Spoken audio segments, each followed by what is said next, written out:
Assalamualaikum warahmatullahi taala wabarakatuh dan selamat sejahtera. Pada kali ini kita akan sambung pelajaran kita dalam topik sejarah tingkatan 5 bab 2 Perlembagaan Persekutuan.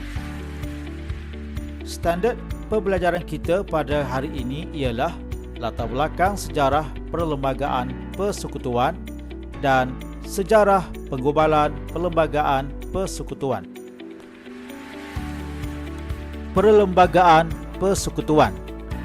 Perlembagaan persekutuan ialah dokumen undang-undang bertulis yang menjadi teras pada sistem pemerintahan negara kita.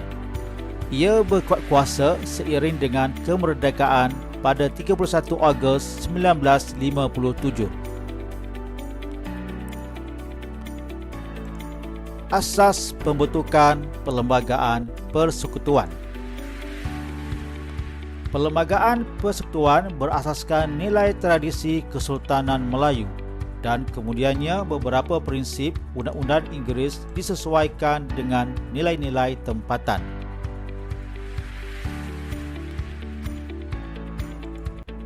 Undang-Undang Negeri Melayu terdiri daripada Hukum Kanun Melaka, Undang-Undang Kedah, Undang-Undang Pahang, Undang-Undang Johor dan Undang-Undang 99 Perak.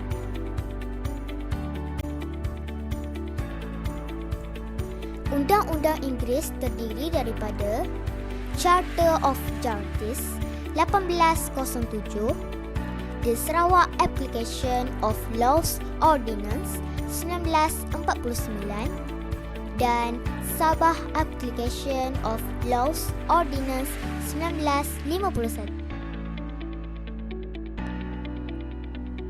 Sebelum kedatangan kuasa barat, terdapat undang-undang di negeri Melayu.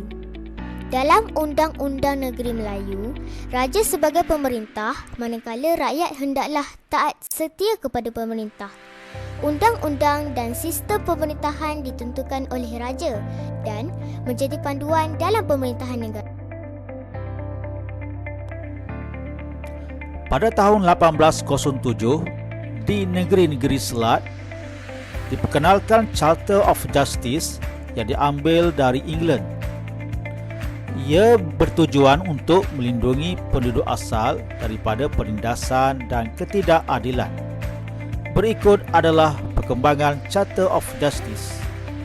Charter of Justice 1 mewujudkan mahkamah di Pulau Pinang. Charter of Justice 2 menyatukan mahkamah di Singapura, Melaka dan Pulau Pinang. Charter of Justice 3 mewujudkan mahkamah di Singapura, Melaka dan Pulau Pinang.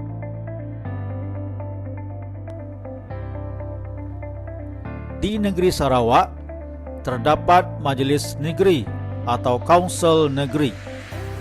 Majlis ini dipengerusikan oleh Ketua Setiausaha yang terdiri daripada 45 orang ahli. Majlis ini diberi kuasa oleh Perlembagaan Sarawak untuk menggubal undang-undang. Selain itu juga terdapat Majlis Tertinggi yang dipengerusikan oleh Gubernur Sarawak. Ahlinya ialah Ketua Setiausaha, Setiausaha Keuangan dan Peguam Negara. Di negeri Sabah, terdapat Majlis Undangan dan Majlis Kerja. Majlis Undangan memberikan kuasa kepada Gubernur Sabah untuk menggubal undang-undang dalam pemerintahannya.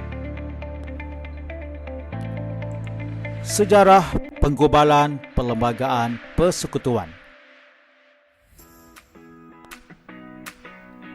Pada tahun 1877, di negeri Perak, Majlis Negeri Perak telah mengadakan mesyuarat yang dipengerusikan oleh Raja Muda Yusof. Majlis ini berkuasa menggubal undang-undang bagi negeri Perak. Pada tahun 1946, di negeri-negeri Selat, undang-undang digubal oleh Majlis Undangan Negeri. Di negeri-negeri Melayu Bersekutu, undang-undang digubar oleh Majlis Persekutuan. Manakala di negeri-negeri Melayu tidak bersekutu, undang-undang digubar oleh Majlis Negeri. Pada tahun 1948, Persekutuan Tanah Melayu terdiri daripada negeri-negeri Melayu, Melaka dan Pulau Pinang. Isi Perjanjian Persekutuan Tanah Melayu 1948 ialah pentadbiran kuasa Raja-Raja Melayu, perundangan dan kewarganegaraan. Pada tahun 1957, di Persekutuan Tanah Melayu, wujud Suruhanjaya Perlembagaan Persekutuan yang dikenali sebagai Suruhanjaya RIP. Suruhanjaya ini menggubar perlembagaan persekutuan yang disesuaikan dengan model Westminster dari Britain. Ia menjadi asas kepada perlembagaan negara Malaysia sehingga kini. Sekian, terima kasih. Jumpa lagi. Bye.